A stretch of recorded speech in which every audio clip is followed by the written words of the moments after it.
You're listening to Well Met, a Hearthstone podcast brought to you by BlizzPro.com.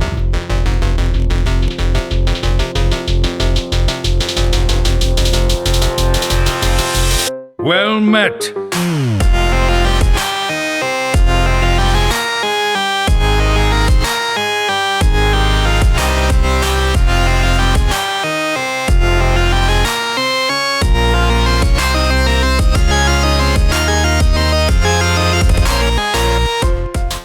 Hey everybody, welcome to episode number 88 of Well Met. We are a Hearthstone podcast brought to you by BlizzPro.com.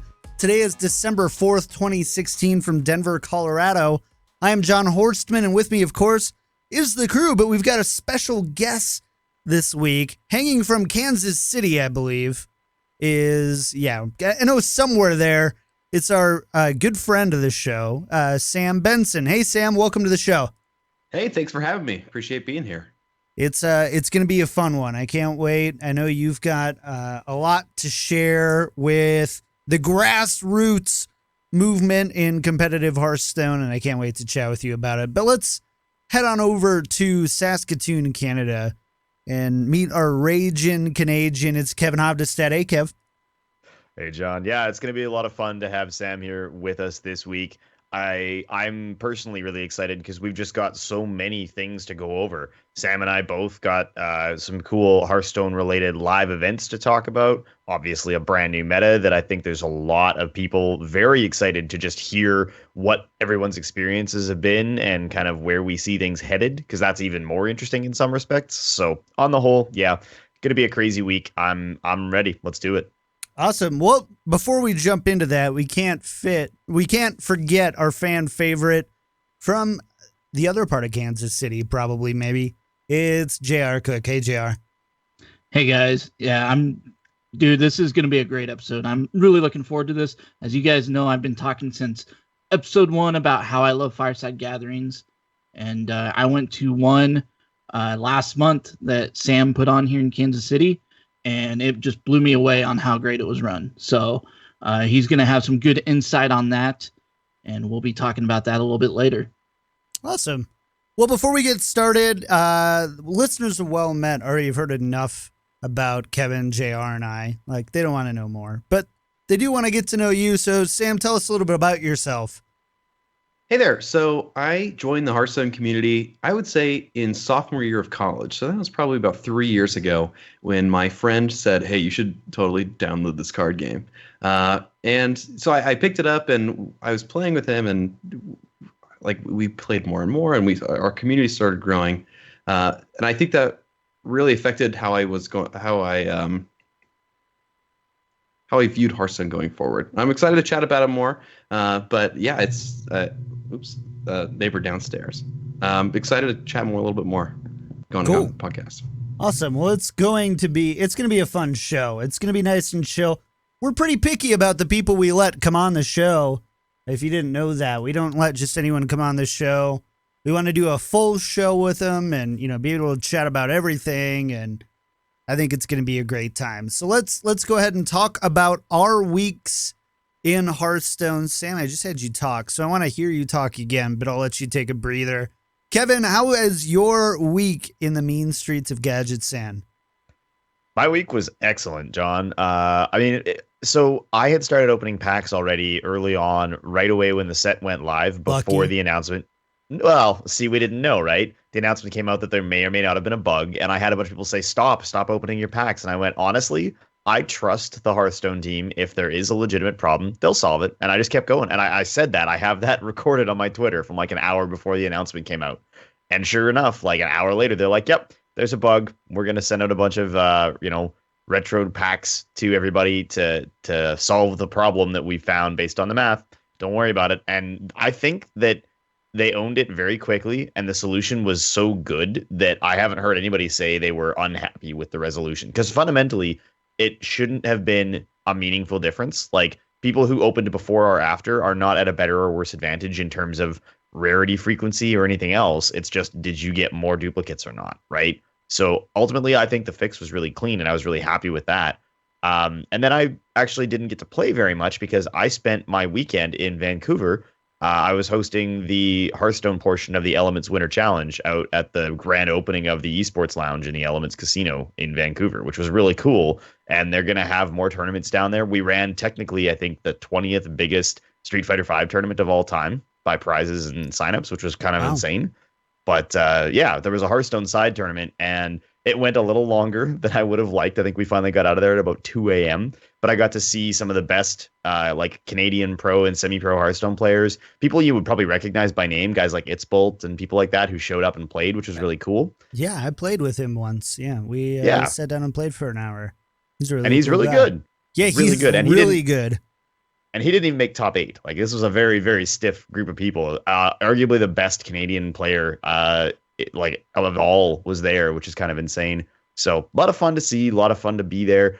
Kind of learn about what people are thinking will work as anti-meta picks, and especially how people are strategically trying to do conquest lineups early in an expansion, which was a lot of learning for me. But yeah, crazy week. And the only playing I did was on my iPad in the airport, trying desperately to make Grimy Goon's Paladin work, and it doesn't. Yes, it does. It does not. No, it yes, doesn't. it does. No. The like aggro Divine Shield and Murloc variants absolutely work, but just straight up like a mid-range Grimy Goon's Paladin. Oh yeah, mid-range. No, silly gooses. It can't be done. Silly goose. I tried at some length. It cannot be done. So just for anybody else who wants to save themselves a couple of hours of testing, you can't do it. Please don't. Awesome. Well, I want to go back. I want to backtrack a second because we talked about something going wrong with Hearthstone and them fixing it, and we're happy about it. We didn't especially specify what it was, and so if you haven't done that yet, I don't want to leave you out of the loop. So basically what happened is in opening card packs for about the first 4 hours on the NA server, they tri-class cards were appearing much more frequently than they should have. I don't know if I ever saw official confirmation anywhere about what specifically about triple and tri-class. We think that they just basically showed up 3 times as much because they're in 3 classes. So they showed up this much, 3 times as much as they should have. And, some people panicked and like, don't open your packs, don't do it. I wanted to. I'm like, are you kidding me? At the very worst, I'm going to just reopen all of my packs, and that gives me 2 chances to open up twice as many packs, which is fun, even if I don't get to keep them. I'll open up people's packs all day long. It's a fun thing to do. So there was that aspect of it. So some people freaked out. In the end, Blizzard came out with a hot fix relatively quickly. Within about 4 or 5 hours, they had fixed the issue before it went live on EU. And what they did is anyone who had opened packs before the hotfix went out, they got 33% of the total packs they initially purchased back. Opened. That they opened. Sorry, opened. Yep, opened. Yeah. That's an important distinction. I meant to open. So if you opened up 120 packs, you got about 30 of them back, 40 of them back, right, which is kind of sweet. And, Kevin, you said, I don't hear anyone complaining here because I think they gave away a lot more than they needed to, just because you have to account for statistical anomaly, I think is kind of what it comes down to. But I don't think anyone was upset about what they had gotten. So that's kind of what had happened, for those of you wondering at home. Yeah, and I don't think it made a difference. I don't think anybody is better or worse off by being before or after the hot fix. I opened, I want to say about 130 before the fix, and ended up opening another 44 or so afterwards. That was the math ratio there. And I didn't come away with more or less cards on average, or more or less dust on average, than anybody else who opened a comparable amount of packs, as near as I can tell from everybody I talked to, and all the I had a bunch of my friends send me a link to how many packs did you open and what did you get for rarities, just so I knew kind of what the spread looked like. There's the odd person who got super lucky or super unlucky, but everybody landed in basically the same range, regardless of whether they were before or after the fix. Fairly close. I know that there is some stuff online. There's a Reddit thread about how the people who did open them before did get a little bit more, but also nothing like super. It's not basically grand scheme of thing. It's nothing super awful. It's not anything over the moon. I didn't even see when you look on Reddit and you read Reddit and you don't see, a bunch of angry comments, that it's pretty good overall, and there wasn't that many. So, yeah, in the end, that's what happened. Now we know. Let's talk a little bit more about our weeks, and then let's talk about news and stuff. JR, how was your first 4 days in the Gadgetzan meta? Yeah, not too bad actually. Like I didn't open that many packs because I got I had the original pre-purchase and got that, and I had about 22 gold or 2200 gold. So I had about 22 packs that I opened beyond that. Then the 6 and from the free quests that you got, and then a handful here and there as I'm playing through. But I've gotten a pretty good collection already set up, and I've had a lot of time to really get to experiment with some of the deck ideas that I went with. And I also tried Grimy Goons like right off the bat. So I'm like, this is a faction that I'm going to start with because it was a faction I was kind of excited about, even though I think Jade Lotus I was really more excited about. Woo! But I wanted to see what I can do with Grimy Goons, and I just made an aggro Grimy Goons deck. Did okay, got the first quest out of the way and got my 2 packs for that. I think I posted on Twitter the deck list I went with. It's not really a great deck list. It's not one that I really recommend right now in the meta that has taken shape. But it was a fun Paladin, aggro Grimy Goon style deck. I also ran like the Murloc version of that. And if you want to play that one is actually really, really fun. And I have that one posted up on BlizzPro on the Hearthstone site over there, if you want to check that one out. The most fun I had beyond like the Jade Lotus deck, which was very simple and easy to make and just throw together.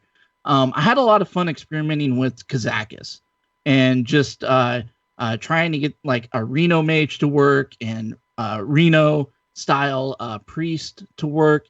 And I had a ton of fun just experimenting with that and trying to figure out which cards I could really kind of go with. And those worked out amazingly well, and I had a lot of fun playing them until the aggro pirate warrior meta kind of hit, and everybody just started playing that all of a sudden. And it kind of, since I was experimenting, it kind of ruined my hopes and dreams right there. Yep. But I don't think it's a deck that's going to stick around. It's a deck that is very good right now because people are experimenting. And when you experiment, when a new expansion comes out, heavy aggro like Pirate Warrior does amazingly well because people are just getting free wins off people experimenting. It's very simple to counter. And the last couple days, I've been playing a deck that just straight up out aggro's it. I mean, Shaman is still to this day the best aggro deck there is. It might be. Aggro Pirate Warrior is fun and quick and everything, but aggro Shaman outpaces it by miles, in my opinion. Well, it's just so efficient. You make really efficient trades, and it's just really good. Sam, how about you, man? How was your opening foray into the Gadgetzan meta? Well, my opening foray, I got a few packs off of the Oops packs that Blizzard gave out. I think out of like 130 packs, I got around 5 legendaries. Some of the tri-class ones and White Eyes. And what I decided to go with this week was a Taunt Tempo Warrior deck. Bolster Warrior. No, it's not happening, JR. Kind of. It may happen. I love the idea of Ally Armorsmith, the 5-mana 2/7 taunt. Whenever this minion deals damage, restore that much armor to your hero. And with the Grimy Goons deck, I spent 10 hours at a LAN tournament I went to called KC Game On. It was about 500 people all in a warehouse playing video games together. And I actually did run the Hearthstone tournament, and it was what we could talk about decks later. But I spent most of that time just experimenting with this taunt deck, and I got creamed many times. But I'm right now I'm at rank 15, so there is something to be said for this deck. I think it might be the prototype for maybe a new style of tempo warrior. It definitely needs some refining, but I got to craft a golden Hobart Grapplehammer, which I think takes the best name in Hearthstone so far. Right. Totally. Yeah, for sure. But yeah, otherwise, I'm just excited about where the set is going to take us. I think it's going to be defining for a couple classes, and I'm excited. Awesome. Well, as for me, I did all right. I did okay. I opened up, I believe, 180 packs, and I just got a gift from my cousin that will purchase me 60 more. So, yay! Lots of pack openings have been done. I've been running a lot of different decks. I ran a Grimy Goons Paladin, which was a lot of fun. That was one of the few decks in Hearthstone I've ever made just by myself. And it is within one or two cards of what like the generally accepted kind of Grimy Goons Paladin deck is now, that runs basically you're running fast and you're buffing up your hand at the same time, and then you finish with an awesome 4-10 or 4-8 Leroy or whatever, and yeah, it feels great. So I've been running that a little bit. I've been running so this is fun. Mr. Yagoot ran a uber silence priest, and we played this really silence heavy priest, has purify in it. We were playing this deck for a little bit, and it was fun. It didn't win. It wasn't. I'm clearly very skilled when it comes to running silence priest, so that was it. Ended up finding my first love with Jade Druid. I've always been a Druid player. Like, Druid is my favorite class to play. I love ramping. I love kind of the more mid-rangey style of Druid, and I love the choose one cards.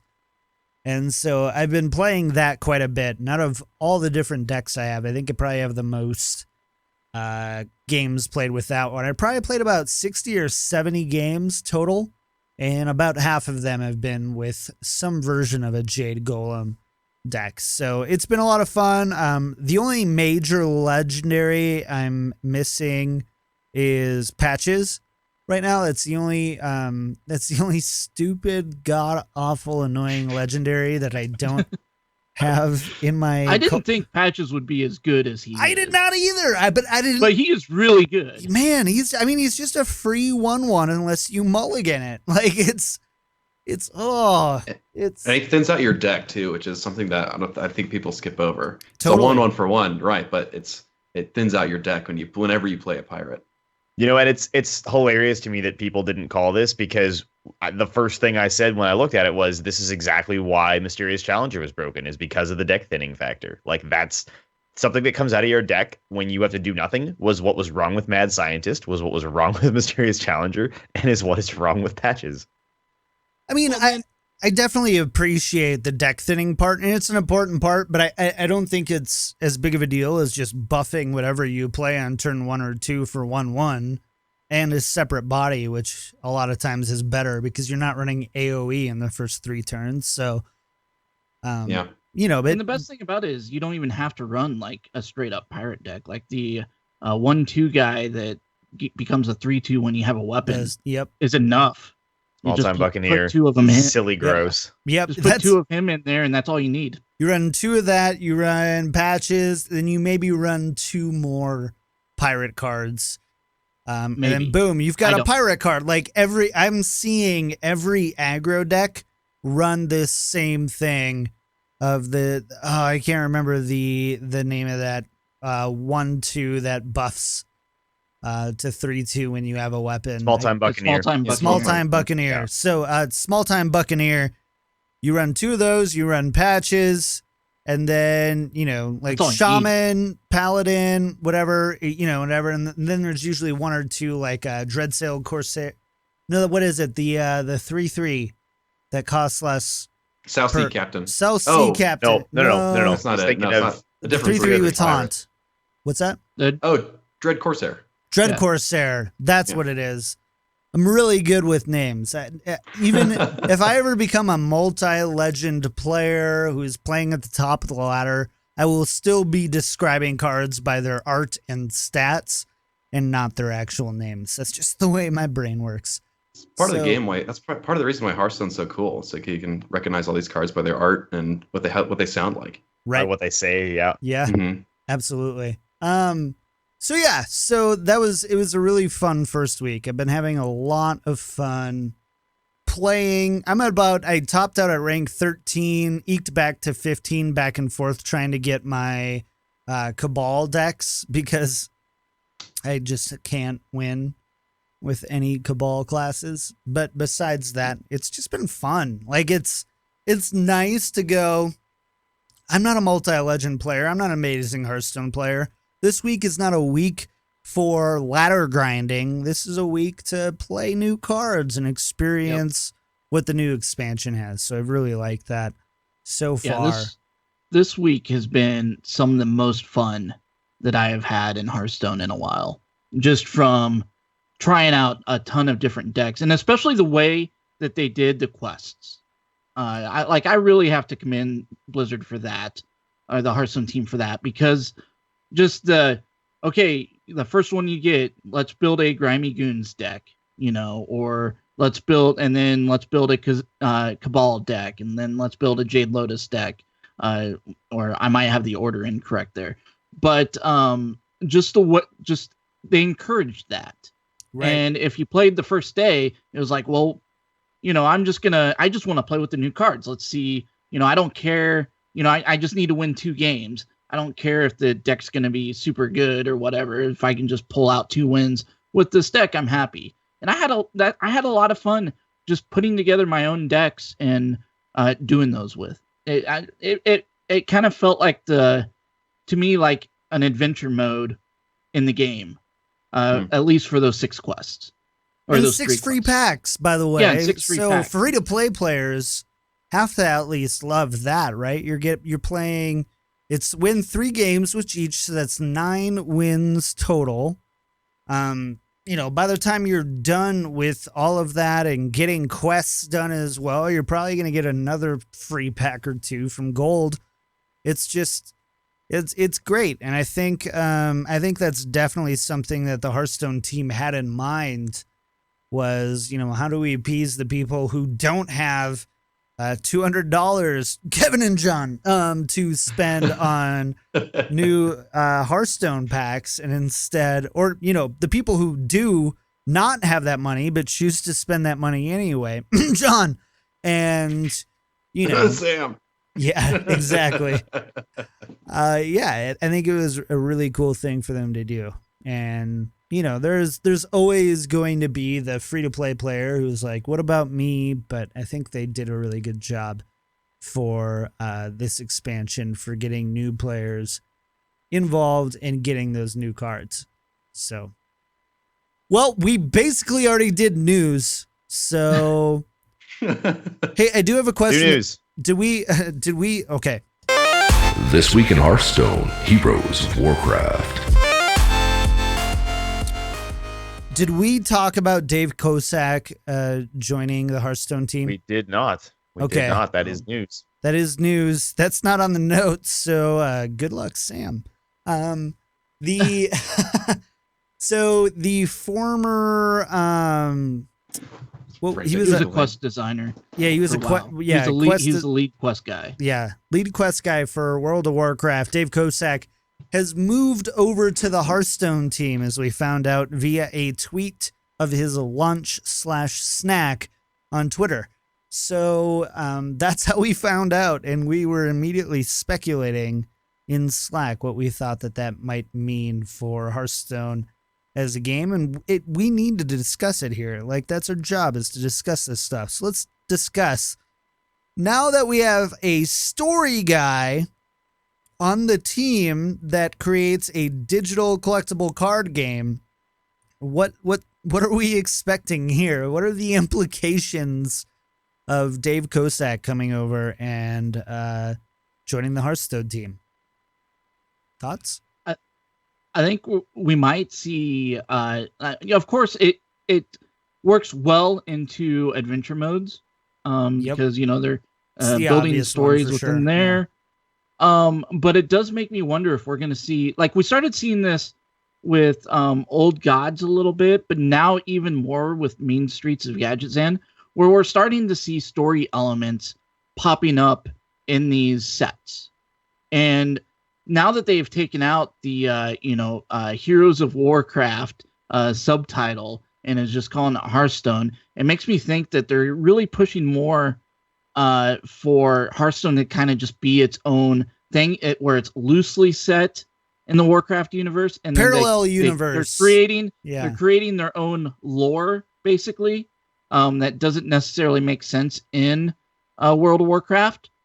And so I think this really helps them have a guy on their team that has already proven time and time again that he is a very, very good storyteller, and that we're going to see like more of these ideas really get fleshed out. And I think we're going to see these expansions and the stories behind them start coming even more further together. And maybe we'll even see start seeing some more single player style or co-op story modes or things like that are beyond adventure modes. That's something I know players have been asking for a long time, or even going in for like a raid, or playing sort of like Curse of Naxxramas or things like that, where it feels like you're going in a raid, but even like more so, maybe creating their own. What about, crazy idea here, what about an MMO based on Hearthstone? What would you call that? Kevin, God, he was so triggered right there. He just about did a backflip out of his chair. He's like, God, I hate you. Why am I on this show? I'm waiting for the punchline the whole time. I'm like, please say something smart. Please say something smart. Oh, dang never it. lucky. Yep. No, I'm not here to say the smart things. I'm here to play devil's advocate and make the obvious jokes. So I think that there's something to be said for the possibilities that there could be in Hearthstone for a player's individual story. You have the obvious goals, stuff like finish your collection and become a legend player, or win the world championship. But aside from that, there aren't very many ways for a player to progress in a game like Hearthstone. You have your 1v1s and you can win. You can develop a story with another player, but it's pretty segmented. I think that there's some pretty interesting opportunities for Blizzard to go off of the competitive side of Hearthstone or the completionist side of Hearthstone and create a narrative for every player so that they can have some sort of fulfillment that, like, every time they log in, they're going towards a goal that might be something other than getting all the cards or getting Legend Player. I think bringing someone that was a lead quest designer, he knows how people think, he knows what makes people tick, he knows how to gamify a system. So I think that, we might see some stuff like single player content now, but I'm really excited about long term what Hearthstone's going to turn into, rather than see how it will transform to be more than a collectible card game. Sam, if you keep up with smart answers like that, I might start calling you New Kevin, and it would be great. Kevin, any more thoughts on Old Kevin? Boring Kevin, what are your thoughts? As the older and more boring Kevin, yes. I think the thing that I'm excited about the most, and I don't mean this in a disrespectful way, but I think it's important to say it, like, there were some really good postmortems with Dave Kosak after Cataclysm, right? Where he basically admitted to all of the things that they had done that they were unhappy with. Things about progression being too linear and storytelling structure being really, really well done in terms of the narrative, which is what his specialty was, but actually not well executed within the mechanics of the games, right? Like he's on record as saying these things and really opening up about the fact that when he got to put his, his claws back into the next project, what he really wanted was to refocus on how do we let players have story-driven experiences, but that are focused heavily on the existing mechanics of the game. We don't want to just tell story using text and spoken word and cinematics. We want your experience of playing the game to tell the story. And that's something that, because we've seen him do it before and get it wrong and learn from it, I think there's actually a lot of potential now that he's coming over to Hearthstone. Like, we're probably a year away from actually seeing anything that Dave has a meaningful hand in, because the product release cycle is already so heavily structured, right? They've already planned out all of 2017 as far as HCT, which by its very nature, because of how they've changed the HCT cycle, means they've already nailed down the product release timetables for the whole year. Like, there's not a lot of room for him to come in and massage new story or new design for the upcoming stuff, because it's probably already heavily designed, if not implemented, right? But he's a very smart guy. He's done some incredible work on WoW over the years. And say what you will about World of Warcraft, whether you love it or hate it, but that game is in arguably the best place it's ever been in since it came out. Like, it has a different community now. It has a different player base in terms of size and subscription rates and everything else, but it's probably the best version of the game that it has ever been. And all of those lessons are now being carried over with people who are moving into the Hearthstone team with that knowledge and that background. Lots of people that we've talked to from the Hearthstone team started out as, QA warriors and stuff, working on World of Warcraft as customer service reps, as people who kind of worked their way up within the company, seeing first. One of them. Yeah, Broad was the same way. He saw firsthand what kinds of experiences players had, what they loved, what they hated, and they're taking all of that knowledge and using it to execute on this new product that, I mean, I would hazard a guess that Hearthstone has become the like biggest driver of overall player growth for Blizzard in the shortest period of time, pretty much ever, with the notable exception of Overwatch on console. Like, that's a departure for them. But like, this is a big deal, and they've got some really, really talented people working on it. As to what that means in terms of like things you're going to touch a year from now, I don't know if we're going to see new like single player features in the game, but I would love to see them do more aggressive implementations of adventure modes. I would love to see them have, Dave did a really great job of reimagining what the experience should look like and how it should smoothly transition a new player into World of Warcraft. I think it would be crazy awesome if they put together new tutorials and new ways for people to be introduced to the game and the mechanics. Now that the game has kind of gotten much more depth and much more complexity, it's hard to go from I've never played Hearthstone to I'm going to try to get Legend. That's not an easy transition to make, because there's not a lot in the game that actually teaches you about the game. And that's somewhere where I could see them doing a lot of growing. I think the potential is amazing. Something that I have really wanted from Hearthstone when it comes to building your card collection is choice. And what I mean by that is I have no choice over which cards I get, which card packs I get, outside of what I choose to really spend money on in the store. But besides that, I don't have that. Is there a great way to tell a story where I can be, like Grammy Goons, right? Like I can kind of take the route of Grammy Goons, and now I'm getting these new packs that are going to give me cards from the expansion that includes Grammy Goons. That's more of a choice than we had. Then cool, here's 132 cards. You get them all at random, and you can only play them in one per class except for neutral. And I think that there might be a way, the more I heard kind of Sam talk about his idea of what if you got a little bit more say in how you built your collection early on. Maybe there's a better way than, adding cards to your collection, or even maybe it's just gold cards to your collection. Maybe you work towards the basic cards in golden versus cool, just get level 60 in each class, then all your basic cards are now going to be golden. Yay, you did it. You finished the quest.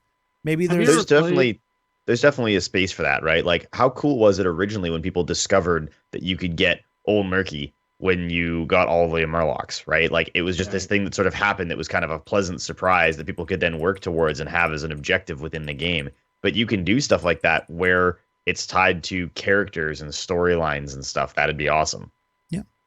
So have you ever played like anything like MLB The Show? And maybe Madden has something like this as well, where you can actually buy like packs of players and kind of build your dynasty team by getting players and putting them on your team and building your own little team by card packs that you get.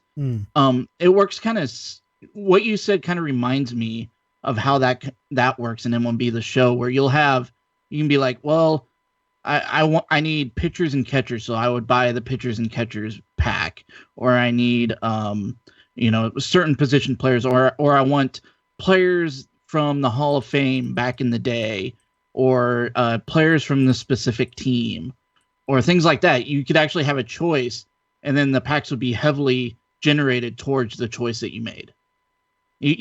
What you described kind of reminded me of that a little bit. Interesting. So, Kevin, sports, pro or con? Just kidding. Con. Massive con. Just kidding. Don't. But yeah, I think there's a lot of cool ways. Like the obvious implementations immediately go to, better, more enveloping adventure modes. Why does an expansion not have to have story? And, changing those things. But I think that it can go a lot deeper into what it means to be a player in Hearthstone. So, yeah, I think that's good. Wow. We are running short on time. Let's move on, talk a little bit about the ladder here, and then we will talk about Fireside Gatherings. Beat 'em or join 'em. Oh, no. So before we get started, we do want to thank our friends of the show, Albert T, The Real Ben, and Coral. Thank you so much for your support of the show. We really enjoy having you here, and we hope that you continue to enjoy the show. If you like Well Met and you want to support, head on over to patreon.com/wellmetpodcast. Find out how you can get involved. All right. So we've been talking about decks throughout kind of the first half of the show. Decks that we've seen. We heard Pirate Warrior. We heard Jade Golem Druid. We heard stuff about bad and good paladins and fast mid-range and aggro shamans. By the way, if you're playing just plain old vanilla mid-range shaman and aggro shaman, which is a good deck right now, but whatever, you hate fun. I'm just saying it right now. You hate fun. But I also like to win, and I'm currently 18-3 with aggro shaman. Yeah, but you hate fun. Holy moly. Yeah. I like to win. I know. Me too. I mean, you guys have seen me. I have not run a top 3 deck in Hearthstone in probably like 4 months. But there's a lot going on right now. We're gonna make up kind of a meta list on the spot of kind of the strongest, most popular decks, and just gonna talk about them a little bit, and then kind of how to counter those. We already talked a bit about aggro shaman, and I'm not gonna give you more ammunition on why you should run aggro shaman after the new week of an expansion. Chat and listeners, that's not what this is about. We want you to But I enjoy. will say, if you want to God. play aggro shaman, put in small time buccaneer and patches, and it becomes much, much better even. I just made John cry. I'm sorry. God. Well, you can play aggro shaman, I guess, and you can do that. Go ahead and send us an email about how you played aggro shaman this week, so I can put you on a blacklist or something. I'm just kidding. Run whatever you want. Have fun with it. If you're having fun, that's great. If you're running aggro shaman to win right now, don't. There's so much variety, and unless you're a multi-legend player, running aggro shaman is probably just whatever. But Pirate Warrior is a new deck that we have seen. What do we think about Pirate Warrior so far? I know, JR, you said you don't think it's going to last. Kevin said he wants to make out with it and wants a full body pillow of patches just to snuggle and hug. What else did you want to say about that, Kev? Well, I mean that covers the majority of it, Great. but no. So this is exactly what we've talked about after every major set release, right? Aggro rules right away in the first few weeks for several reasons. Number one, it punishes all the experimentation and all the control decks that people are trying to make work. Two, aggro is very easy to refine, right? There's not a lot of cards that are effective aggro cards. If you are trying to make an aggro deck work right now that uses like the new 3/1 Leper Gnome or something ridiculous, it's not going to go well for you. You're going to have a bad time, right? So which aggro cards are good for aggro is very easy to identify. It's very easy to test. And the games are quick, so you can crush a lot of them and quickly experiment, quickly refine, quickly test. So of course, aggro is big right now. People are saying like the VS data on their live Reaper report is saying that like at the high ranks, it's like 40% of people are playing Warrior and it's almost all Pirate. Like, I get it. It makes sense. I don't think it has a lot of staying power. I think it's good, honestly, that there is a consistent and reliable aggro deck because it means that we will have something to heavily punish the mid-range stuff that just destroyed for the last year. Like, everybody has been complaining about playing nothing but mid-range decks since League of Explorers ballpark. Like, it's been all mid-range since then, and all of a sudden it's like, no, okay, there's a good aggro deck, which means if you try to run mid-range, you're gonna have a bad time because you're gonna run into an aggro deck that still works. Face Hunter doesn't work. It's been a long time since any of the other aggro styles have worked. I'm thrilled that this is a thing right now. I think it will get punished severely in the coming weeks. I think people have already, I think even you, John, have said you've identified decks yourself that have like a 75% plus win rate against it. I wrote an article about it. Exactly. So and I'm sure it'll be in the Kevin show notes and Hovdestad stuff. over here. Yeah. The new Kevin. The new Better than the new Kevin. Kevin 3.1. Yeah, I'm just the old new Kevin. Not as good as the new Kevin. That's funny. At any rate, I think it's good. I think it's healthy, and I think that it's a class people are really excited to do something with again because Warrior hasn't had much variety in a long time, right? Like Cthulhu was just control with a slightly different win condition. Tempo and mid-range and Dragon and all that stuff was all the same deck, right? They ran the exact same cards, give or take, on 4 or 5 tech slots. So it's nice for there to be something different for Warrior players. And Bolster Warrior wasn't ever going to be it, so that's still won't ever be it. JR, we'll see. Stop trying to make fetch a thing. Yeah, exactly. Sam is going to make Bolster Warrior a top tier number 1 meta deck. I love it. Never gonna happen. Not gonna. I have faith. It might happen. I think there's lots of opportunity for people to beat Pirate Warrior, so I'm not really concerned about it. I'm excited to see what sticks the landing and which classes are actually going to get to punish Pirate Warrior specifically. So what beats it? Let's just check, because I got about a dozen messages on Twitch. Lots of people talking in Discord. I've been seeing people post about it on Twitter. How, if you're seeing a sizable amount of aggro Warrior and you want to beat it, what does a person run to beat Allie Armorsmith? Ellie Armorsmith? Allie Armorsmith. That's what I'm saying. All right. I mean, so you can run. Please don't troll our listeners. Like, they trust us. Yeah. Yeah. So Bolster Warrior, run it. It's Bolster good. Warrior. So if you want to beat Pirate Warrior, I think you need to run a bunch of taunts and a lot of healing. It needs to be you need to hunker down and get ready because you're going to take a lot of damage really quick. But if you can weather through that wave, I don't think that there's an opportunity to outboard them because all their damage is pretty instant and fast, especially in the form of the weapons. But if you can manage to weather the storm, or put an acidic swamp ooze in your deck, or the new 4 mana 4/3 ooze or whatever it is, if you can manage to tech in anti-weapon cards and anti-board cards and just be able to heal and just turtle through it. AoE. I think AoE. I think you'll be okay if you can tech those cards in, but your deck weakens against other classes and other archetypes in that respect. I mean, Right. if you design your deck to hunker down, you're gonna suffer against Dragon Priest. You might beat every Pirate Warrior, but lose against Dragon Priest. Something that I've seen people run is Bloodsail Corsair. It's in faster decks because that's the Battlecry remove 1 durability from your opponent's weapon, because aggro warrior or aggro pirate warrior doesn't run a weapon with more than 2 durability unless they buff it. So you pretty much are always destroying it because they're always going face and they're not wasting charges. So I've seen people tech that in. That's kind of like a 1 mana removal. And if you're running a fast deck, you're running patches, and it brings out patches on turn 1 too. So it lets you kind of turn the tables.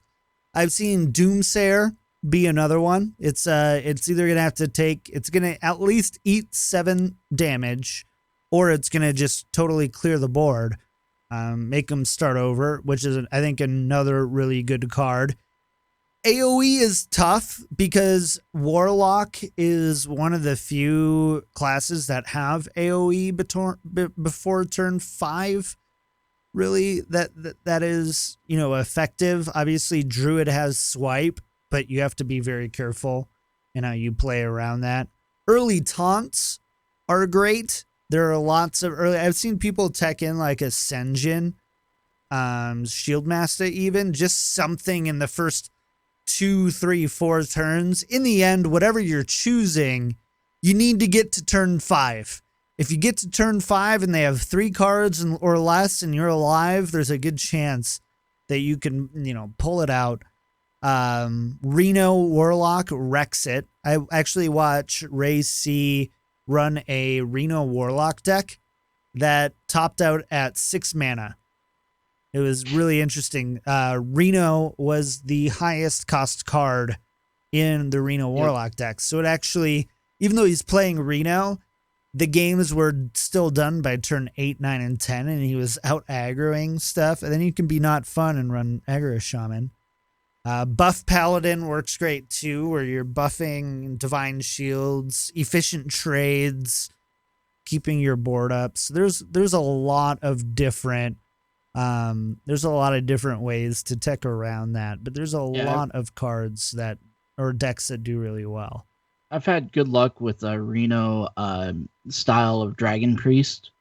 That has done pretty well for me, and just being able to keep healed up and put out some early taunts and just survive the game, and then they can't come back from that. I've actually had good luck with the Reno Mage as well, and that seems to do fairly well.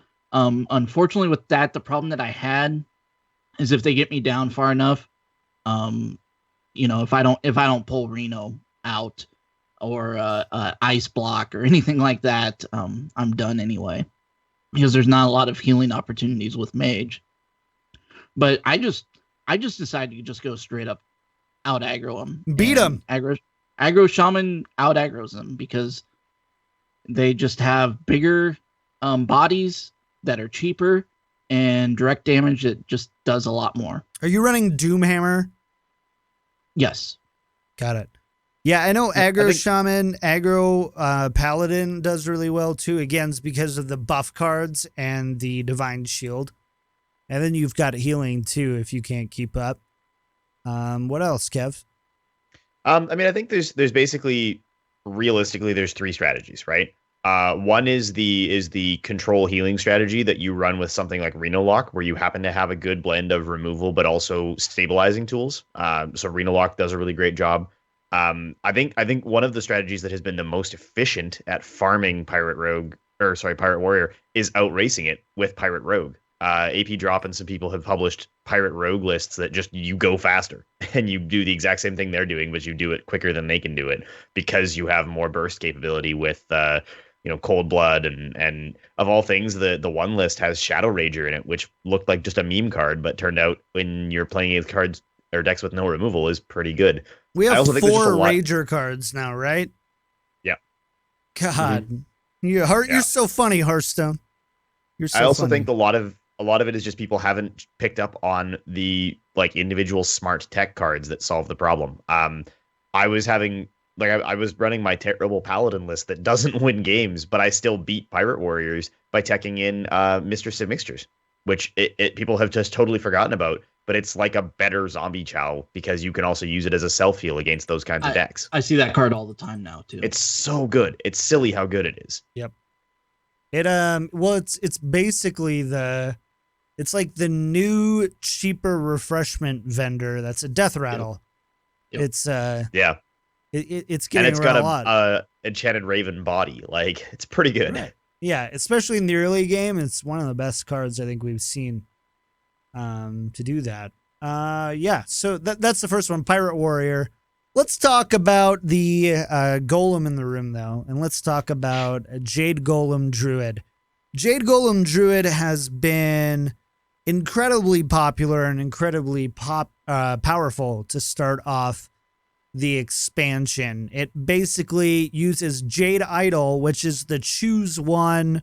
It's a 1 mana choose one, either summon a 1/1, 2/2, whatever, Jade Golem, or shuffle 3 copies of this into your deck. And so it uses this card to get an insane amount of Jade Golems that it's not unheard of to see 7/7s, 8/8s, and 9/9s by the time. I've had up to 16/16 last night when I was playing. Oh my God.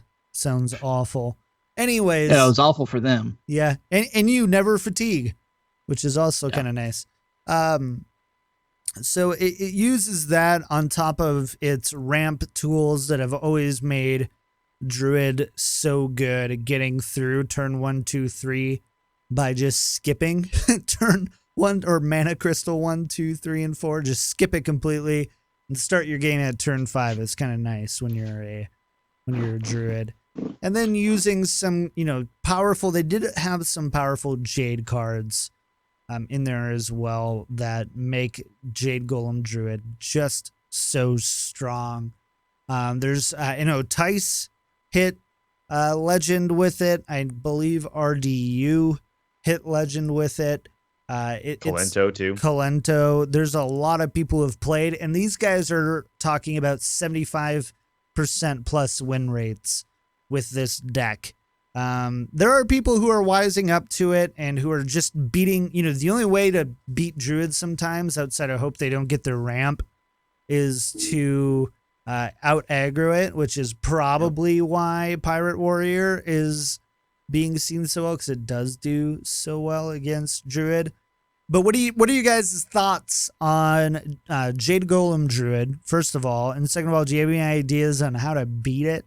How, if you're seeing, a good amount of Jade Golem Druid, is there anything that you can do to gain the upper hand?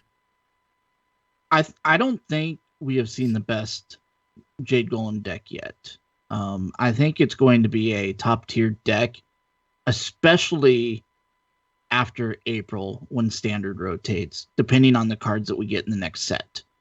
It's super powerful late game. And I feel like unless you really out aggro it, or you're not playing against the same style of Jade Golem deck, the mirror match and everything, that it's very difficult to eke out a win. Maybe playing like anything that's like direct damage with a lot of removal will help you out. So like like a Reno Mage or even Reno Warlock does pretty well against it, where it's got a lot of removal and AoE. Things like that. But if you get Jade Golem Druid going and they're up to putting out 9/9s and 10/10s, and you just run out of answers eventually, and you're just gonna lose. Well, and hard removal is still relatively sparse outside of, you've got Siphon Soul, you've got Entomb, and that's Assassinate. Yep, and even then, like, I haven't seen Assassinate or Deadly Shot. There's not a lot of people running that hard removal. So outside of targeted spells, Shadow Word Pain, Shadow Word Death, obviously. Mulch. You just can't naturalize. Yeah, you just can't really deal with that many golems, and And it snowballs. Every time you kill something, you know the next time they play a Jade card, it's just going to come out with something bigger. And it's kind of a pain in the butt. Is there a way to beat this? Is there a good, reliable way to beat Jade Golem Druid, Kevin? I mean, reliable is a tough word to use there, right? Because the strictest answers are, as a control deck, if you can straight race it using something like Pirate Warrior, you just win. But that's not a reliable strategy because there are ways that Jade Druid can stall. It actually just gets destroyed in my experience and from testing by classical mid-range shaman. Mid-range shaman still just as good as it was before. It actually has the ability to tech in white eyes and stuff now that makes it able to continue to contest later in the game. I think there are a lot of tech cards that people haven't experimented with yet, and that's what I'm really excited to see. Druid, like Jade Druid is just Spell Druid with a different win condition now, right? They gave up Malagos Moonfire and threw in the Jade stuff instead. But it's the exact same deck other than that, and it runs almost no cards that are rotating, right? Like nothing is coming out in the rotation in the spring that will take this deck and change it in any meaningful way. They lose Bran, and that's it. And Bran isn't a mandatory card in that deck. So I think it's going to be an amazing card in that deck, though. Right, but you can just play it without it. Yeah, right. You can just play it without it. I want to see people counter it using mid-range tech. I want to see people run stuff like Burgly Bully is going to be super good for countering Druid as a whole. Which and I think it's card is that again? It's the 4/6 that generates a coin every time your opponent casts a spell. It's 5 mana. 5 mana, 4/6. Yeah. Okay. It's going to be a great way for classes like Rogue to create really easy triggers to punish it because Druid, like Jade Druid, doesn't run removal, right? It runs literally Swipe and Wrath. There's no Naturalize. There's no Mulch. If you can get unless they pull one from the Raven Idol. Sure, right. But I mean, fairly often.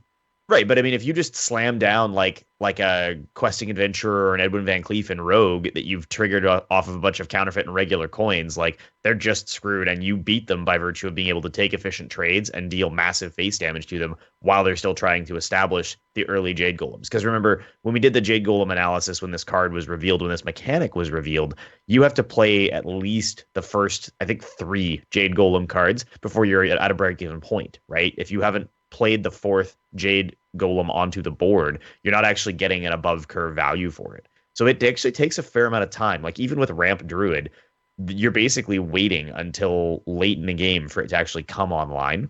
I think there's going to be stuff like that. I also think there's just a lot of classes that haven't seen their time to shine yet, right? You could counter a lot of like what classes traditionally destroyed Druid. Tempo Mage just absolutely decimates things Druid. that don't play 1 health minions that can control the board. Yeah, I mean, if you start out with a decent opening in Tempo Mage, you just win against Druid 10 times out of 10. And no one's playing Tempo Mage right now. No one's playing Mage at all right now because it didn't get a lot of like fun new cards to make Tempo better. It got secrets and Reno stuff. So it's, I don't know. I think it'll be okay. I think there's going to be a lot of counters to it. But JR, you were going to say something there too. No, the biggest thing with Jade Golem that I see is it's one of those decks that's just it like you said, it takes a while to get going. So if you get any kind of early damage to them, and then just hold on to some of your removal stuff for late game, that's another thing that you kind of need to be mindful of, because I've seen a lot of players just try to use some of their early removal for the smaller Jade Golems instead of saving them for later in the game. That's something that's very important that you need to kind of recognize is, the whole thing that Jade Golem's trying to do is move it to the late game. Because if they move it to the late game, they're going to win. So you need to be smart about how you use your removal, how you divvy up your damage to figure out if, maybe trading isn't the best idea at the moment, and maybe going to face is a better option if you know that you have your finishing spells or finishing, minions that might be coming in your hand later to punish them before it gets to, turn 11 or 12, where Jade Golem's, really gonna punish you pretty hardcore. Those are really the main options with beating it, in my opinion. I How think- about you, I think- Sam? What ideas do you have? I think there's one more that we're not covering. In the meta, over the last couple of years, there's always been a deck that relies on board presence and that relies on super powerful minions sticking to the board. And that has always, or mostly always, been countered by Freeze Mage. And I haven't seen any Freeze Mage lately. I think that's basically, I think it's because people are interested in to see what the new cards are. I think people want to play the Reno Kazakus decks and stuff like that. But I think if Jade Druid ever becomes a genuine problem in the meta where it's so prevalent, personally, I think Jade Druid is a little bit more like a Cthulhu deck at the beginning of the Old Gods expansion. Everyone played it because it's the most straightforward to play.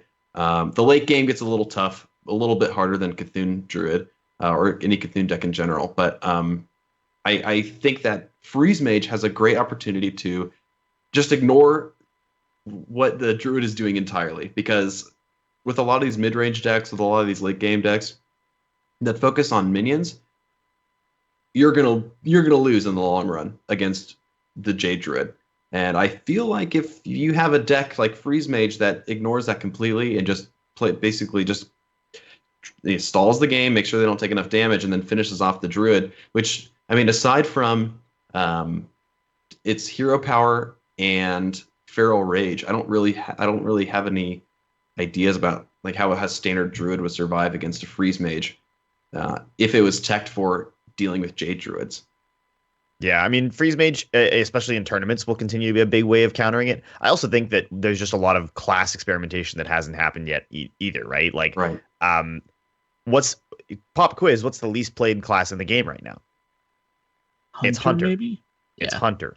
And Hunter is one of the classes that just absolutely destroys late game control because it can just continue to slam down quick shots and kill commands and hero powers and stuff. Like, Hunter is being totally underutilized right now because everybody looked at the new cards and went, oh, I guess we have to play the weird hand buffing beast mechanic. But in reality, there's still every opportunity to just play like a decent mid-range Druid. And you want to punish stuff like Aya, you want to punish Jade Golems, like, yeah, I think Misdirect and Freezing Trap and stuff like that are going to probably be pretty effective while you continue to just throw damage into their face over and over and over and over. Right. No, So- I really like the option that you brought up, Sam, about Freeze Mage as well, because Freeze Mage is one of those decks that has so many cards in the classic set that it's one of those that is never going to go away unless the Hearthstone team decides to either nerf the cards at some point or do a rotation of the classic set at some point. I think Blizzard's really comfortable with its position in the meta as sort of a counter to these powerful minion-based decks. Freeze Mage has gone through a significant amount of nerfs in the past, Right. Because I think it was a little bit too powerful. I think they scaled it down. I think they scaled it back to just a good enough power level so that it's very good against, mid-range Shaman and, Jade Druid style decks. As to whether it's going to be good against the rest of the field if you're trying to ladder, that's a different story. But just talking about the Jade Druid matchup, yeah, I as you said, I think it's going to be a great pick to bring in tournaments if Jade Druid continues to be popular. Right. So, Kevin, what other decks are out there that we should kind of talk about or discuss? I think the big one for me, honestly, and it's not even so much a deck as just a class, truthfully, is Priest. Now, obviously, people are doing a lot of different things with Priest. Priest got a ton of Highlander tools in Raza and Kazakus. It got a ton of really great dragon-specific cards, and it got more early game, I think, than arguably any other class, right? Potion of Madness and all that stuff. It's just super, super, super powerful. So Priest, back in a big way, has shot up above Hunter, Paladin, Rogue. Basically, I think Priest is more or less neck and neck with Shaman right now in terms of like volume of play. Not necessarily in terms of quality of deck, but in terms of number of people playing the class. I would agree with that. Yeah. I think it's in like the top like 4 or 5, right? It's right I don't think Priest is a top tier 1 deck right now. Well, it may or but- may not be. Priest is, again, one of those classes, right, that hasn't really been 100% refined yet. A lot of people are just trying to see what they can do with Priest, but lots of people have taken Priest to Legend. Dragonfire Potion, super powerful in the early Dragonfire game Potion is awesome. against like board-driven stuff. The ability to play Priest competitively, I think, has just drawn a lot of people back because it was a class that just hasn't existed in a meaningful sense for upwards of a year since Light Bomb rotated. This is a really exciting time for Priest players. So we can certainly frame it as a discussion around Dragon Priest, but I would love to just hear your guys' thoughts on Priest as a whole. They got a lot of new utilities. I mean, like you said, that they have some cards finally that do well in the early game. The new Mistress that we were talking about earlier. I've seen a lot in the Priest decks. If you want to play the Dragon Priest route, of course, there's the Wormrest Agent and things like that, which, not new to the set. But I really think Kazakis, just in general, has just been a really good and fun card, and has been a really powerful card. I don't know how many times I've played it, especially with Bran, because then you'll get 2 of the self-made potions. But I don't know how many times I've played that card and just have it save me, just because of the choices I was able to make, where I was able to play it on turn 4 and go, okay, I'm in trouble. I need a 5-mana spell that I can play next turn. What's going to give me the best results? And just being able to, usually a lot of times you're able to do damage or damage the whole board even, and draw cards, or bring back dudes that have died before, that whole resurrect ability. Just one thing to be careful: don't pick damage and freeze in the same thing, because, or at least damaging minions and freeze, because a lot of times you'll freeze the minions and then they'll die, and it's kind of weird because you don't fully like if you have more than if you have 5 or so and you know that you're only going to kill 2 of them, it freezes them first and then they die. So you may freeze the ones that are going to die anyway instead of freezing the ones that you want. And I ran into that mistake a couple different times with my spells. Can we? I gotta be the bad guy here. We're an hour and 15 minutes in, and we haven't talked about a Fireside Gathering yet. So we have to. The important thing is that I hope people take away with the meta here is there's lots of good decks, and there's lots of good decks that counter decks. So if you feel that you're running against a lot of Pirate Warrior, you don't have to hit your head against the wall. You can change. And so feel good about that. Feel good about the new meta stuff. And we're going to talk a little bit more about that in ladder anxiety in the email portion. But we need to talk about Fireside Gatherings here. Sorry to cut the convo off, but we're going to go all night long about this. So let's do it. The Pro Corner. All right. So the new Kevin we've had on this show now, Sam, has, so graciously graced us with his presence. We brought him on because Sam is a prolific Fireside Gathering participant and organizer. More importantly, and more emphasis on the organizer piece.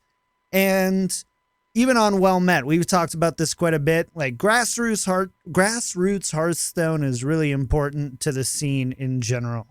There's a lot of people who just play by themselves, play in Wild, or play Arena, or play the ladder. But there's a growing number of people who are getting involved in their local Fireside Gatherings, and we really want to encourage that. From the podcast level, we believe that community is super important in video games, and Fireside Gatherings are one of the leading ways to get involved in a community in Hearthstone. So, Sam, I'm going to give you a softball. I'm going to give you a softball first so that you can kind of get into the groove here. for those who are like, what the heck is a fireside gathering? What is that? Just me hanging out with a bunch of friends? What is it? What answer do you have for them? So interesting that we spoke earlier about having a player's narrative aside from being competitive and getting all the cards in the collection, because the Fireside Gathering program was designed to get people together in these tiny little pockets of communities, whether it's, two roommates playing in a dorm, or whether it's, everyone in Kansas City, or, there are all these communities that are fairly tight knit and hard for Blizzard to reach. So they started the Fireside Gatherings program so that organizers like myself and hundreds of, almost thousands at this point of other folks around the world to harness their local communities through Hearthstone and to provide gaming events focused around Hearthstone to solidify this network in a way in a game that doesn't have guilds yet, that doesn't have any sort of meaningful player-to-player interaction. The Firesides program is meant to solve that and get people together and play games. Awesome. Great. Good answer. You pass. Check one. Thank you. All right. Now that we're all loosey-goosey and ready to go, how did you get involved in Fireside Gatherings? How did that happen? It's actually a funny story. It's actually thanks to BlizzPro.com. Yay. Good job, JR. The first Fireside Gathering I ever went to, JR hosted it. It was at the Google Fiber Center in Kansas City. And, I had been playing the game for a couple months. And, I saw this event and I was like, oh my gosh, other people play this game. And so I took a friend and we went to this Fireside and it was great. And I got checked in. I had my own name tag. I was super impressed. And then, people started getting up and talking, and I started to make these relationships with people around me and at the table that I was with. And I even actually got to play against JR. I did. I brought my Druid deck and I beat his mid-range shaman through a lucky top deck. But I won I won a Hearthstone pack. But the thing is that, that win for me, that loss might have meant nothing to him. It's just another game. But winning that on stage, and it's totally a minor thing looking back, but that's one of the core memories about Firesides I have. And so I took that with me going forward, and I actually at KU, University of Kansas, I started KU Gaming Community because I loved that feeling that BlizzPro and that JR had provided. I wanted to bring that home. So I started getting Firesides. I hosted Firesides and a number of other events through TESPA, which is a collegiate organization focused around gaming. It's hosted out of Texas, but it was hosted out of Texas, but now it's in California. It's now a subsect of Blizzard. But we got up to 300 members in our first year. There was a huge pull for this. People really it's the University of Kansas. What do we have? Corn and tornadoes and yellow brick football, roads. Yeah. And football. Yeah. Not even really that. Not Kansas football. Oof! Don't give me.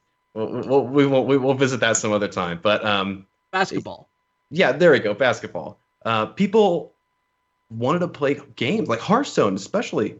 So we got the Downward Flame card back and all these cool prizes that spurred me forward. And then I graduated, and I was like, oh well, okay, I can't have this organization without being creepy. So I started KC Firesides, which is an event focused around Hearthstone events in Kansas City, and it's been going to a great start. But yeah, to bring it back, what inspired me to get started was JR actually.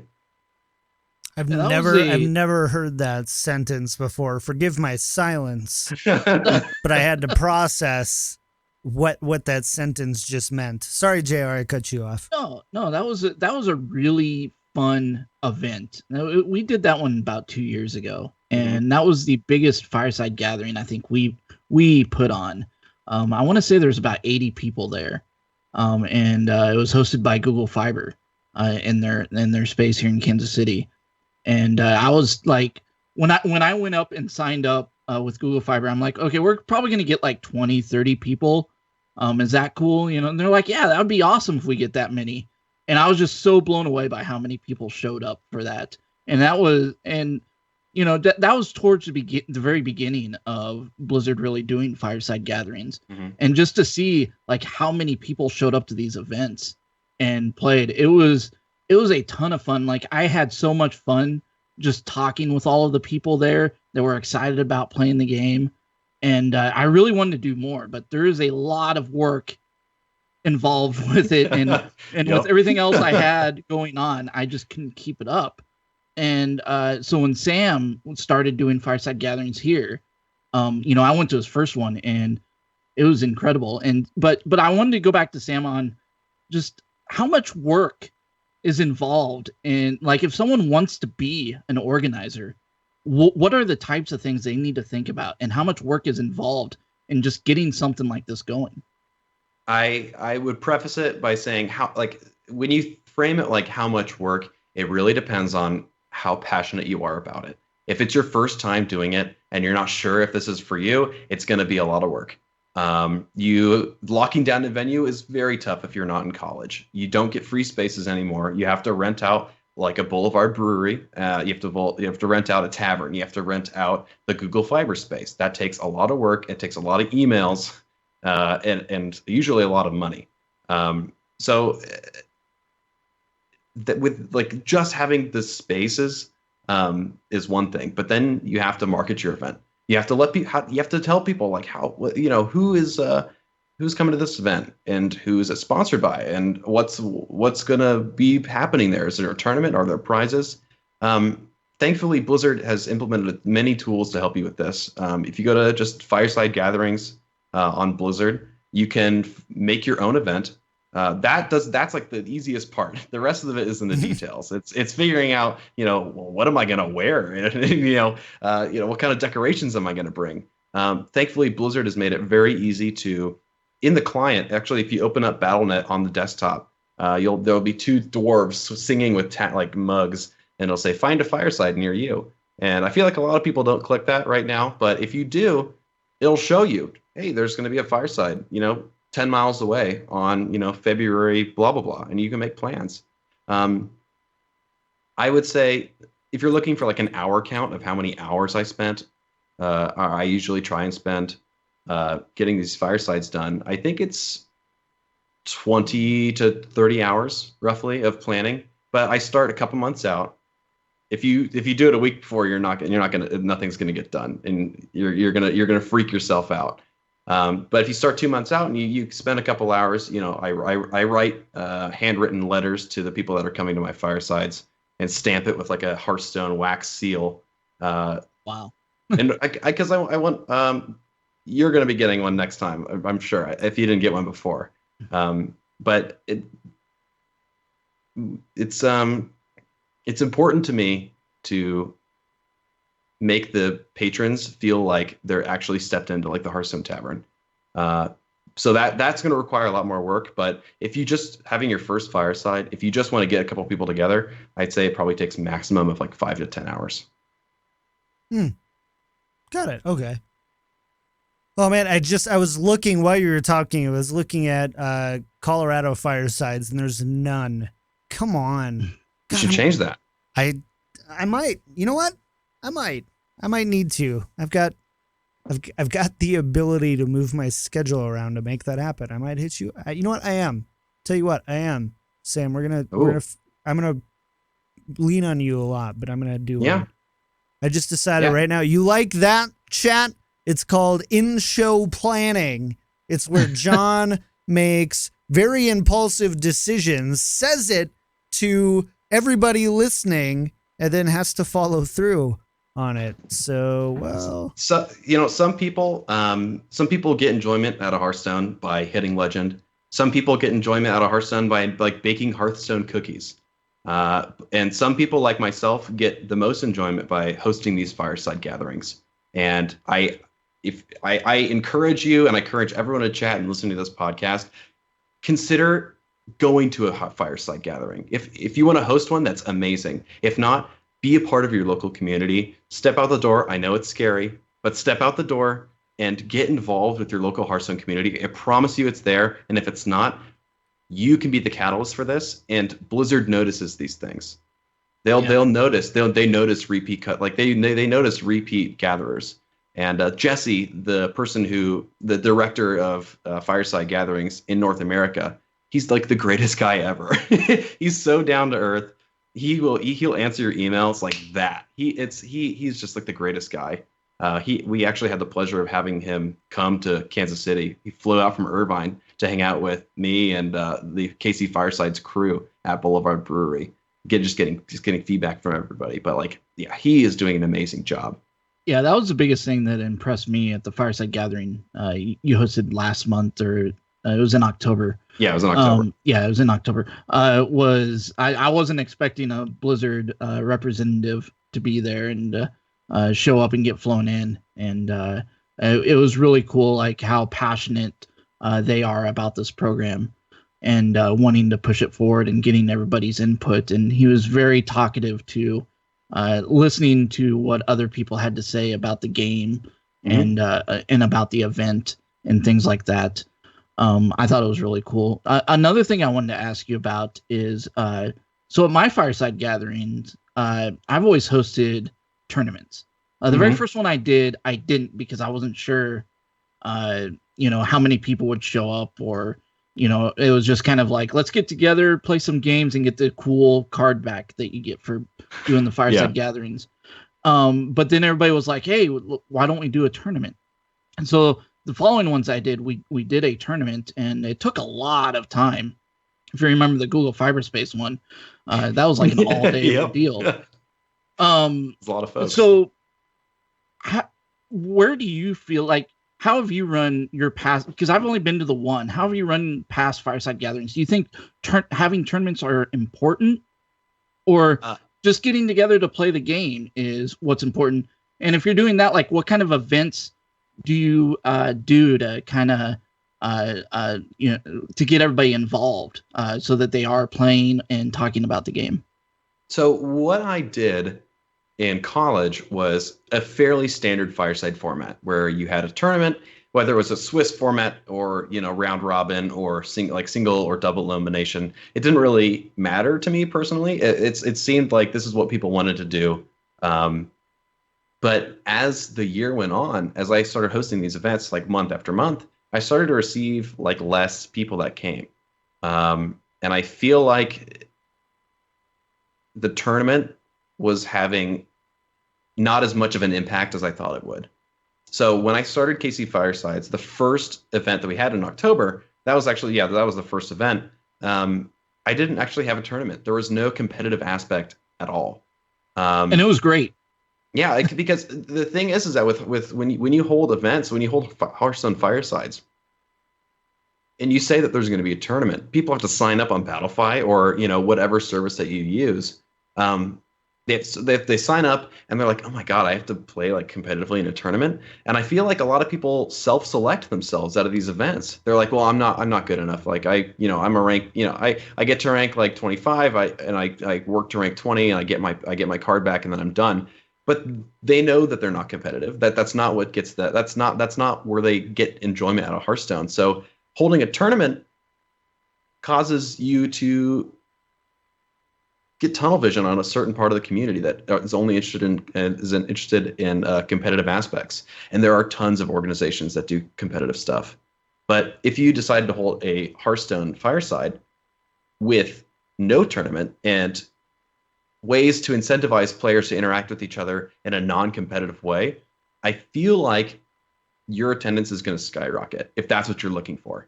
Your people are going to have a better, at this event that we had an open bar, and it was a 21 plus event. So I feel like that helped out a little bit, but it helped me play better. You had an open bar? Yeah, it was awesome. Yeah. How did you manage that? So I rented out the space, like out of my own pocket, and then I just had people pay like an entry fee to get in. It wasn't a tournament. There was no cash giveaway. We had Tempo Storm actually sponsor our event. We gave away like Tempo Storm jerseys, and we had a couple like local organizations give out like gift cards, and Blizzard sent us a couple boxes of stuff to give away. But there was no like cash given out. So if you need to have people pay like $10-15 to or $20 or whatever it needs to help make your event affordable and scalable, that's okay. But yeah, there's an open bar. It was great. It was a lot of fun. As we're going back on, I'm adding all these things to my list for what we're going to be doing for our Fireside Gathering. Open bar. But you did a lot of other things as well at the event. Like you had like a whole like quest list, and we had like trivia. And part of working with Tempestorm was they gave us free, or JJ, the graphic designer, made us like free graphic materials. So actually we had like a quest board, kind of like a bingo board, but it was like all Hearthstone themed. I wish I had it with me. I would probably, if you just give me like 2 seconds here. 1 second. I think I can get it. It's right here. There it is. Nice. So I made, we'll see if we can see it with the crazy zoom, but I made like a little quest sheet. And these are, I don't know if you can read these, but a few of them are, a stranger's tale. Complete a friendly match with a stranger. And spread the love. Tip the bartender or give them a compliment. Or, it's a small world. Find out something in common with a stranger. And for every one of these, for every quest you completed, you got an entry into the raffle. So that's how I distributed prizes. At the end, was really cool. At the end, depending on how many things you did, there will be a better tracking system next time. But it's just things like these. This is not a tournament. There's nothing competitive about the daily quest sheet. But it's just like something small that gets people to gamify their experience and connect with other people. It was fantastic. And then another small thing that we did was we made a custom drink menu for the event.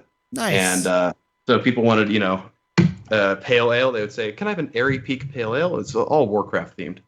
But it's these little things that make your events great.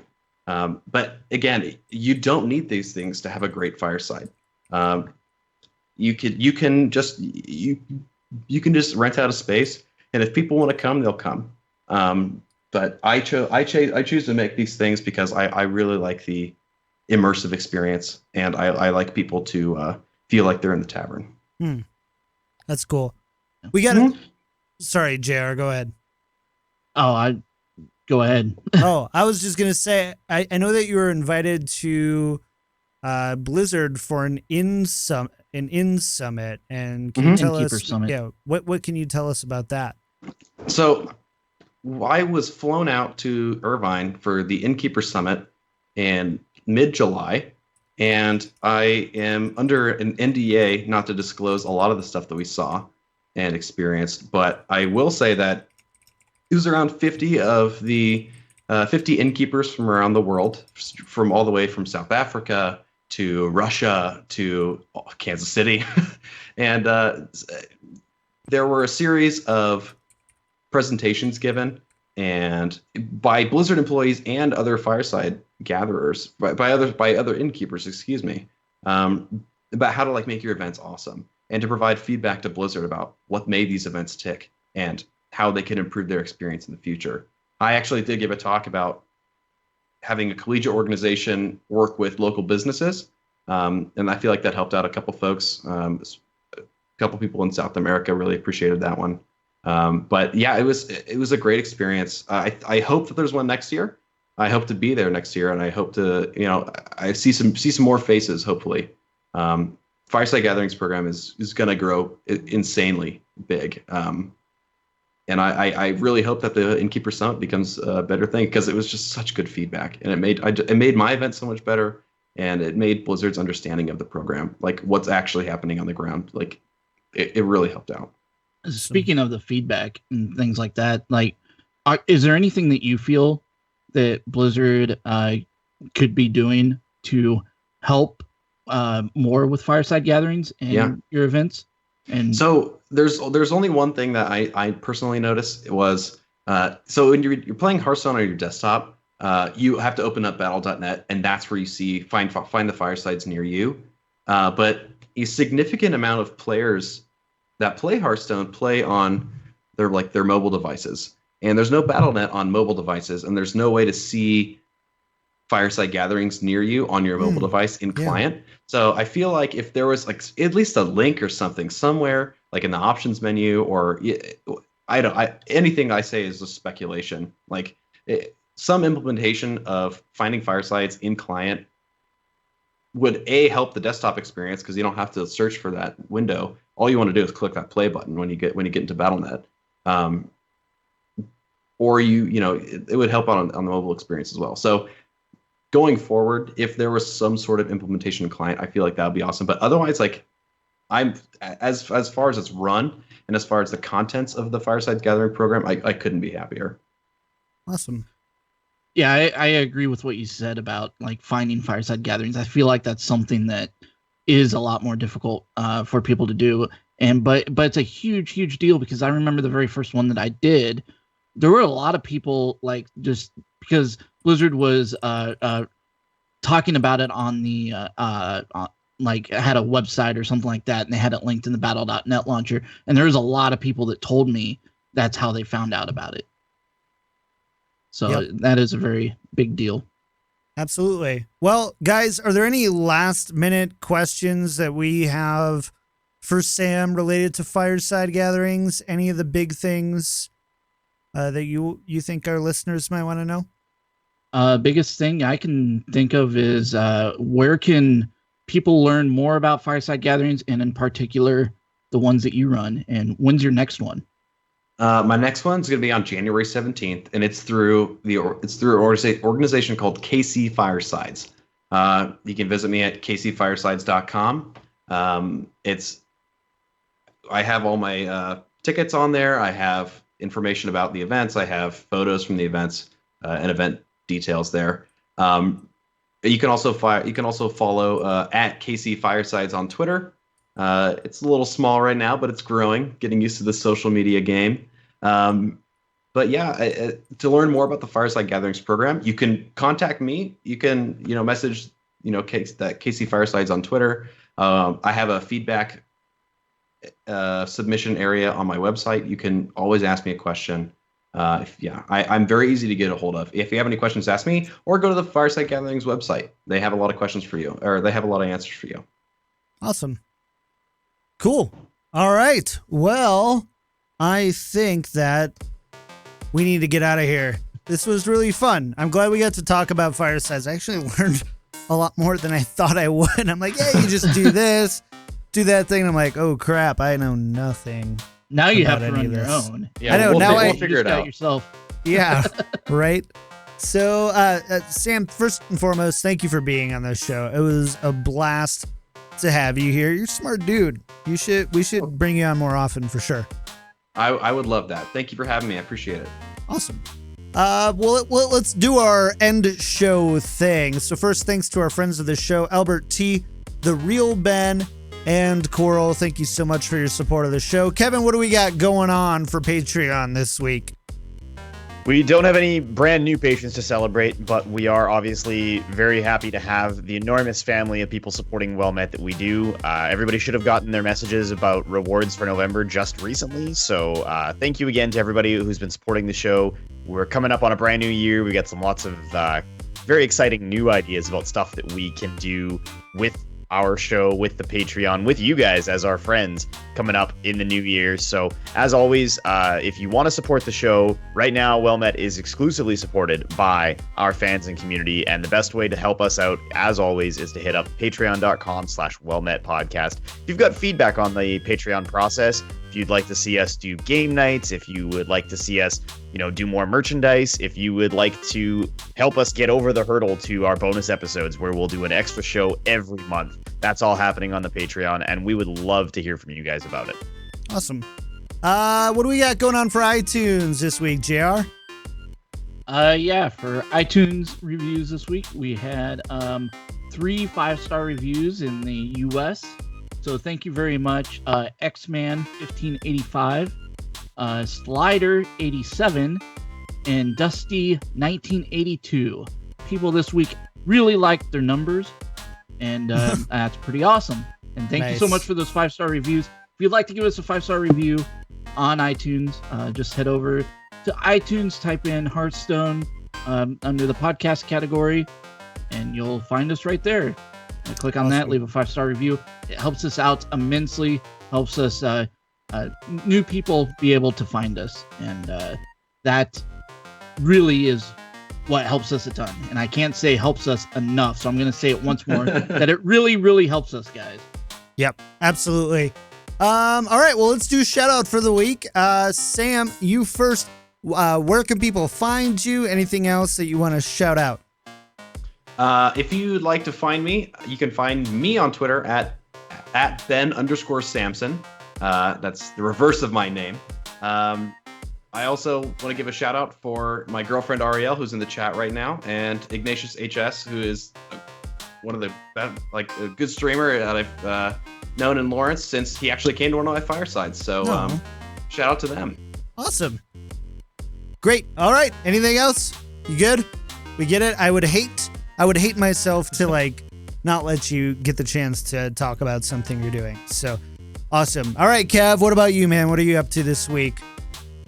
I work as a zoo. I'm going to be trying to bang out some massive projects before Christmas time here. I'm hoping to have some fun news to talk to you guys about very soon with that. Some stuff that we've been working on that will hopefully help out the show. So you'll hopefully have some exciting news from me about what we're doing coming up here real soon. I can't really say more than that right now, but I would highly encourage you to tune in to next week's episode of Well Met. Yes. Awesome. All right, JR, what about you? Next week, I am doing my extra live charity stream here on twitch.tv/BlizzPro. If you head over there, I have the schedule posted. It's Friday from 7 p.m. to 1 a.m. Central Standard Time. I will be live streaming from Saturday 2 p.m. to midnight Central Standard Time. And just on Sunday 9 a.m. to 6 p.m. as well. I decided to divide it up into 3 days. And if you would like to donate and help me raise money, I'm trying for, my goal is $1,000 this time around. Just head over to extralife.blizzpro.com. All the money goes to help the Children's Miracle Network. The money this particular money goes to the KU Medical Children's Hospital here. Awesome. Good for you, man. That's amazing. Yep, definitely make sure to check that out. As for me, streaming at twitch.tv/kicktripod, I just updated my streaming schedule. So I'm doing it in like 6-hour stints instead of 2 3-hour stints. And it's been great. I definitely like the new format more. So feel free to hang out with me there. Otherwise, that is going to do it for us. Thanks for joining us for another episode of Well Met. Join us live every Sunday at 7 p.m. Pacific at twitch.tv/BlizzPro to get in on the conversation, and follow the show on Twitter at Well Met Podcast for additional news and updates. Well Met is exclusively supported by our fans. If you love the show, you can find out how to become a part of the show or part of the family at patreon.com/wellmetpodcast.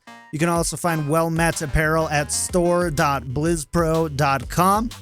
A special thanks to Jake Buttineau for our music and Scythe Designs for our graphics. This has been episode 88 of Well Met. We'll see you again next week. Bye. Sam, again, thank you. And bye-bye, everybody. Bye. Bye. Go. Here we go. Now we got it. Well Met is a production of BlizzPro.com. The show records live at 7 p.m. Pacific Standard Time at twitch.tv/BlizzPro. To get the latest news and information about the show, follow us on Twitter at Well Met Podcast, or join us on our subreddit at reddit.com/r/WellMetPodcast. If you would like to support the show, you can find out how at patreon.com/WellMetPodcast.